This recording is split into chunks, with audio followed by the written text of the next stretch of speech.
एक लहान मूल असतं की जे आपल्या आईचा हात कधीच सोडत नसतं. नेहमी तिच्याजवळ, तिच्यासोबत, नेहमी तिच्यासोबत. कुठेही जायचं असलं की तिचा हात असा घट्ट पकडूनच ते कुठे पण जायचं. आणि एकदा काय होतं, ती आई त्याला घेऊन एका भव्य यात्रेमध्ये जाते. यात्रा खूप मोठी असते. खूप चमचम लाईट असतात, खूप खूप खेळणी असतात, खूप मोठे मोठे गेम असतात तिथे आणि खूप प्रकारच्या राईड्स असतात. खूप खूप प्रकारच्या, ज्याच्याने तो एकदम विसरून जातो की आपण कुणासोबत आलेलो आहे क्षणभरासाठी. आणि त्या झगमगत्या लाईट्समध्ये, त्या खेळांमध्ये इतका गुंतून जातो की तो विसरूनच जातो की आपली आई आपल्यासोबत होती आणि आपण तिचा हात सोडलेला आहे. सगळे एक एक एक एक खेळ अनुभवतो, एक एक खेळाच्या मागे जातो, ते खेळतो. सगळं सगळं सगळं पाहत राहतो, एकानंतर दुसरं, दुसऱ्यानंतर तिसरं, वेगवेगळ्या वस्तू खात राहतो, पीत राहतो. विसरून जातो की आपली आई आहे का आपल्यासोबत. त्याच्या लक्षातच नाही की आपण कुणासोबत आलो होतो. जो मुलगा कधीही आपल्या आईचा हात सोडत नव्हता, तो मुलगा विसरून जातो आपल्या आईला. आणि जसजसं त्या यात्रेचा टाईम संपतो, हळूहळू लाईटला जे लागलेले असतात, जी झगमगट असते ती बंद होते आणि सगळे लोक त्यांच्या त्यांच्या घरी वापस जातात. सगळा अंधारा व्हायला लागतो. मग त्याला आठवतं की अरे, आपण तर आपल्या आईचा हात सोडलेला आहे. जी आई आपल्याला इथपर्यंत घेऊन आलेली आहे, तिला तर आपण विसरूनच गेलो आहे. तुम्ही म्हणताल ही अशी गोष्ट कशासाठी सांगते. आता हे बाळ किंवा हा मुलगा आणि ही आई, हे म्हणजे कोण? आपण आणि आपला भगवंत. आपण म्हणजे आपण सगळे.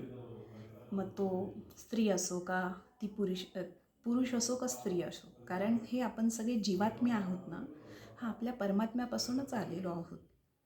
सगळे, अगदी सगळे. मग आपण काय करतो, त्याच्यापासून तर येतो आपण ह्या जगामध्ये जन्म घेतो. त्यावेळेस आपण ह्या जगात आल्यानंतर इथलच्या झगमगाटाने आणि इथलच्या वेगवेगळ्या रोषणाईने भुलून जातो. सगळं अनुभवतो ना, ज्यावेळेस सगळं सुखही सुख असतं, त्यावेळेस आपण विसरून जातो की आपण कुणाचा हात आपल्या हातात घेतलेला होता. आणि नंतर ज्यावेळेस आपल्या जवळचे लोक किंवा चांगल्या परिस्थिती बदलायला लागतात, थोडेसे दुःख येतात आणि आपले लोक आपल्याला सोडून जातात, त्यावेळेस मग आपल्याला आठवण येते, अरे भगवंत तर कुठे गेला आपल्याला सोडून.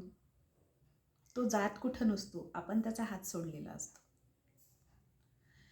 म्हणून त्याचा हात सोडू नका. कारण ज्यावेळेस आपण त्याचा हात नेहमी हातात ठेवतो ना, आपण आपल्या भगवंताशी कनेक्टेड असतो ना, त्यावेळेस हे जी चमकधमक आहे आणि हे जे खेळ असतात ना, आणखीन आनंददायक होतात आपल्यासाठी, आणखीन सुखकारक होतात. पण काय असतं ना, खूप सारे लोक फक्त दुःखामध्येच त्याला आळवतात, दुःखामध्येच आठवतात त्याला. म्हणूनच तर कुंतीनं भगवंताकडून दुःख मागून घेतलं होतं, कारण दुःखामध्ये आपल्याला त्याची कधीच आठवण सुटत नाही. दुःखामध्ये नेहमी तो आठवणीत असतो आपल्या. पण दुःख नेहमी मागून घेणारे इतकं मन आपलं मोठं नाही आहे. सुखात नेहमी त्याची आठवण ठेवा. दुःखात तर त्याची आठवण येतेच, पण सुखात जर तुम्ही त्याचा हात नेहमी आपल्या हातात असा पक्का धरून ठेवला ना, मग ही सगळी यात्रा खूप सुंदर होऊन जाते, खूप जास्त सुंदर. कारण सुखात जर आपण त्याचा हात पक्का धरला ना, दुःखात तर मग तो आपला हात कधीच सोडत नाही, कधीच नाही.